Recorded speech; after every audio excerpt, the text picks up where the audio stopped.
আসলে প্রথমেই আমি কথা বলতে চাই তামিম ইকবালকে নিয়ে। প্রথমত হচ্ছে তামিমের ক্যাপ্টেন্সি।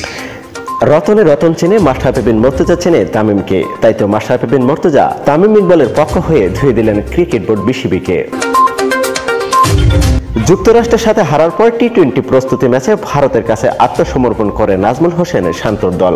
এমন লজ্জাজনক হারের পর লাইভে এসে সাবেক ক্রিকেটার মাশরাফি বিন মুর্তজা বলেন, তামিম ছাড়া এবং তামিমের অধিনায়কত্ব ছাড়া টি-20 বিশ্বকাপে মোটেও ভালো করতে পারবে না বাংলাদেশ দল।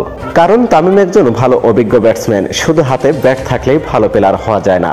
ভালো প্লেয়ার হতে গেলে সাহস এবং বুদ্ধি দুটিই থাকতে হয়, আর সব রকম কৌশলে জানা আছে তামিমের। অনেক হারা ম্যাচ জিতিয়ে দিয়েছে তামিম।